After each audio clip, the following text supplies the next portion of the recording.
Well, the subject of difficult negotiation reminds me of one of my favorite stories from the Middle East, of a man who left to his 3 sons 17 camels. And to the first son he left half the camels, to the second son he left a third of the camels, and to the youngest son he left a ninth of the camels. Well, 3 sons got into a negotiation. 17 doesn't divide by 2, it doesn't divide by 3, it doesn't divide by 9. Brotherly temper started to get strained. Finally, in desperation, they went and they consulted a wise old woman.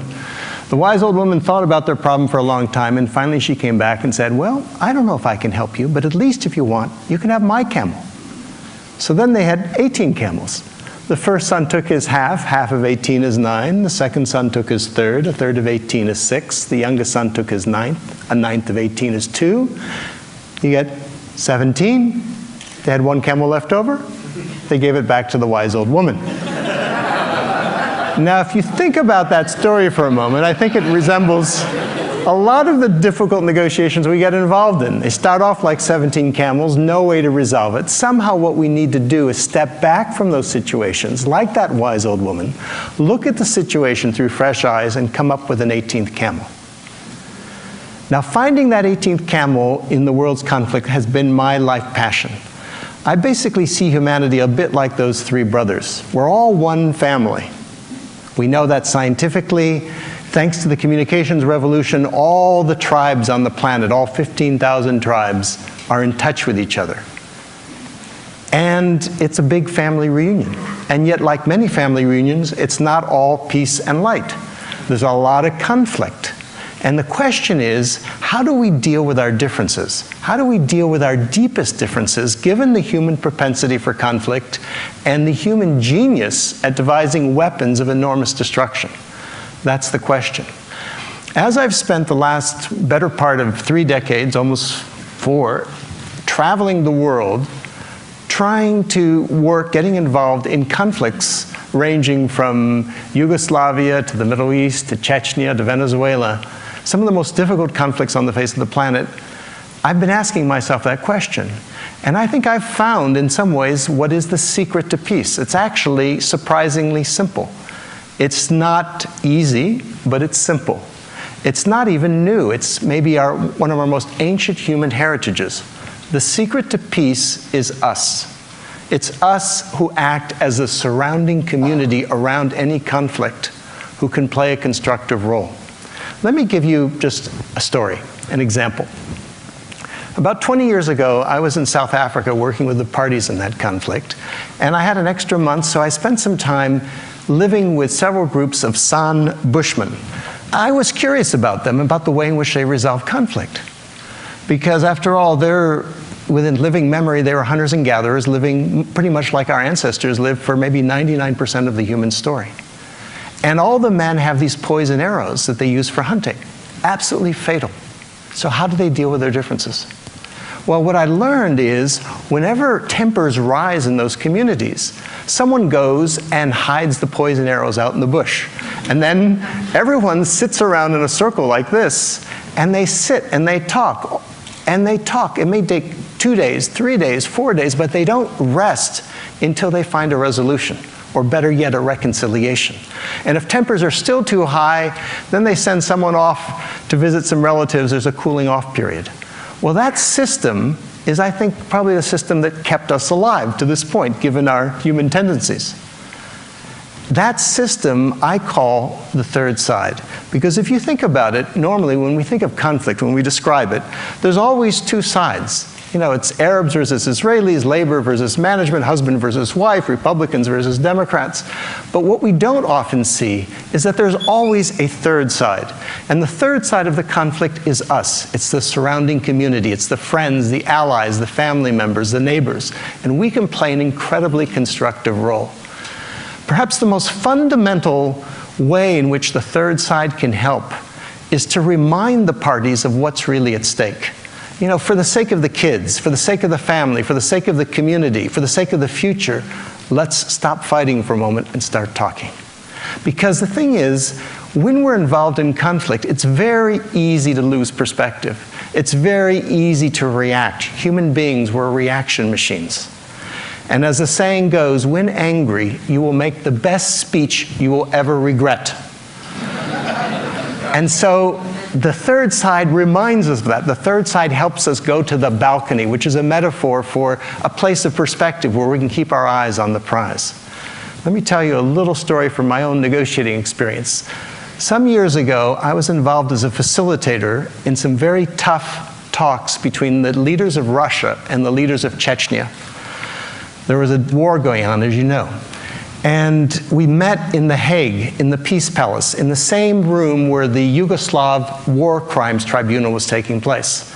And the talks got off to a rather rocky start when the vice president of Chechnya began by pointing at the Russians and said, "You should stay right here in your seats because you're going to be on trial for war crimes." And then he went on, and then he turned to me and said, "You're an American. Look at what you Americans are doing in Puerto Rico." And my mind started racing. Puerto Rico, what do I know about Puerto Rico? I started reacting.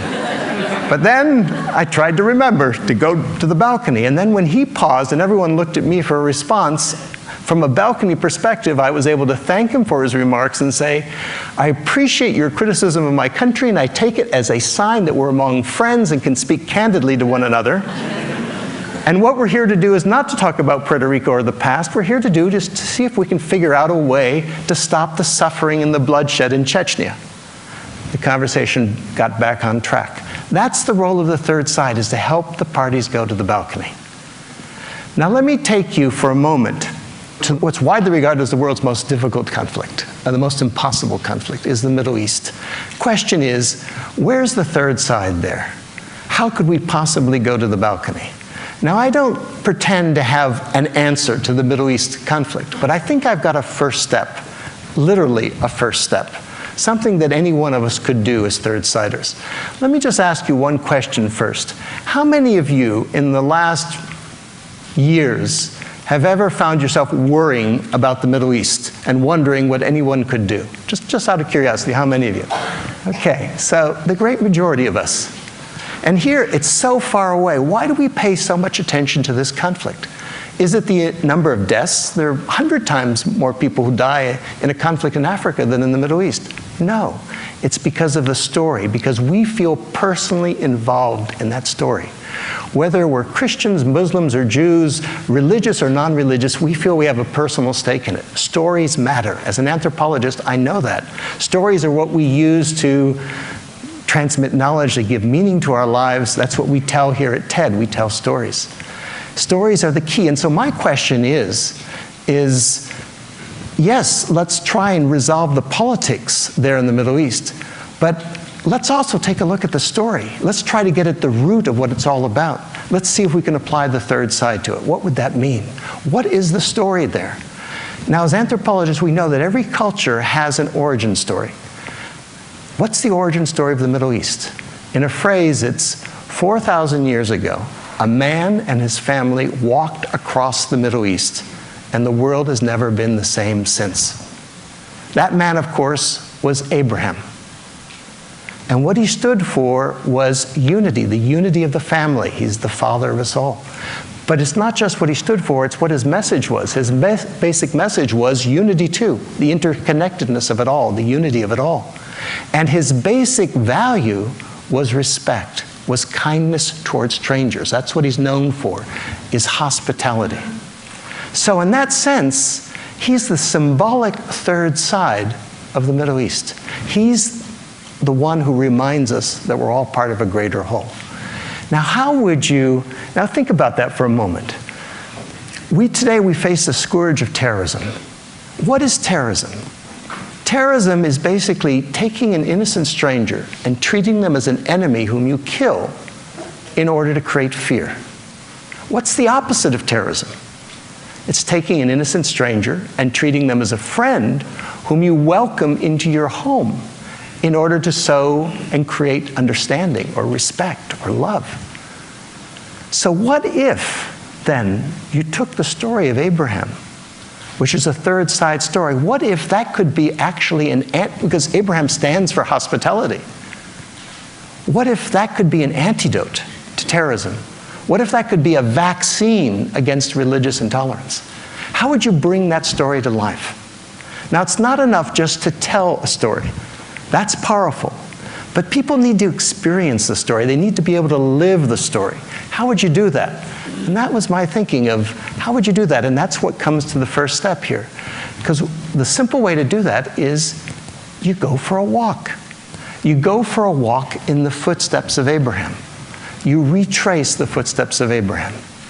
Because walking has a real power. You know, as an anthropologist, walking is what made us human. Walking, it's funny, when you walk side by side in the same common direction.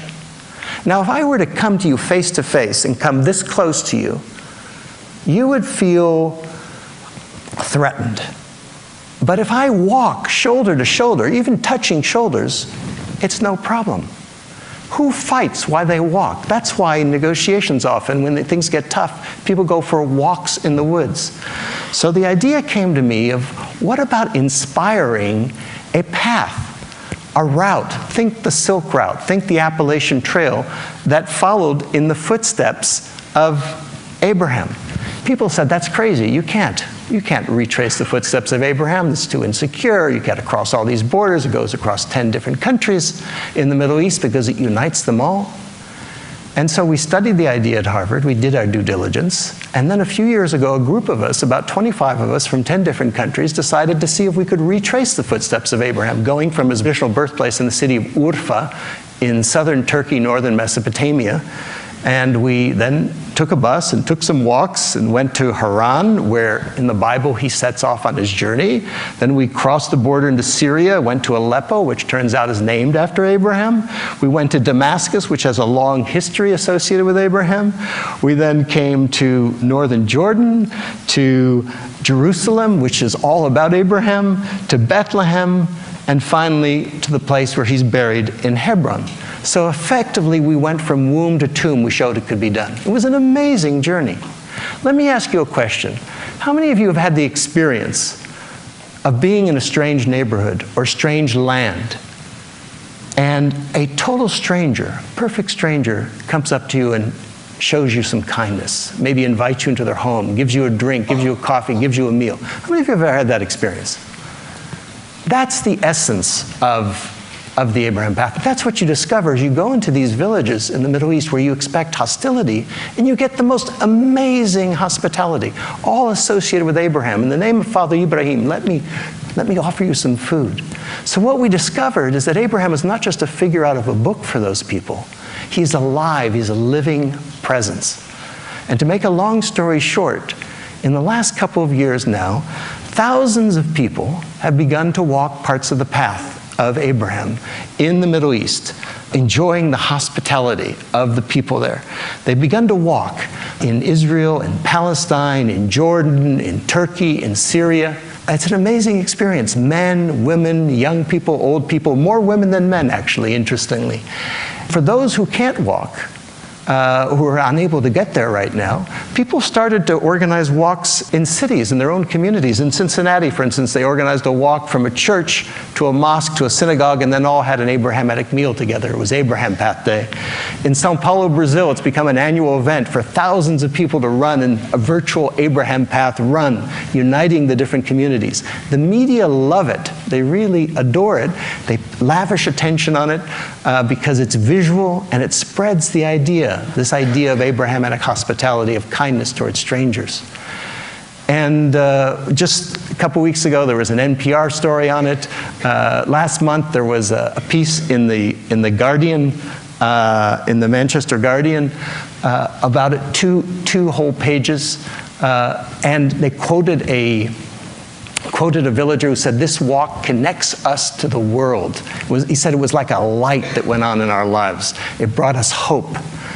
And so that's what it's about. But it's not just about psychology. It's about economics. Because as people walk, they spend money. And this woman right here, Ahmad, is a woman who lives on the path in northern Jordan. She's desperately poor. She's partially blind. Her husband can't work. She's got 7 kids. But what she can do is cook. And so she's begun to cook for some groups of walkers who come through the village and have a meal in her home. They sit on the floor. She doesn't even have a tablecloth. She makes the most delicious food that's fresh from the herbs in the surrounding countryside. And so more and more walkers have come. And lately, she's begun to earn an income to support her family. And so she told our team there, she said, "You have made me visible in a village where people were once ashamed to look at me." That's the potential of the Abraham Path. There are literally hundreds of those kind of communities across the Middle East, across the path.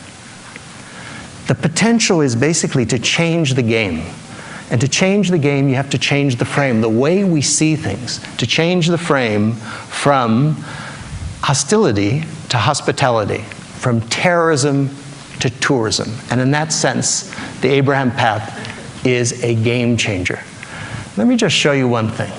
I have a little acorn here that I picked up while I was walking on the path earlier this year.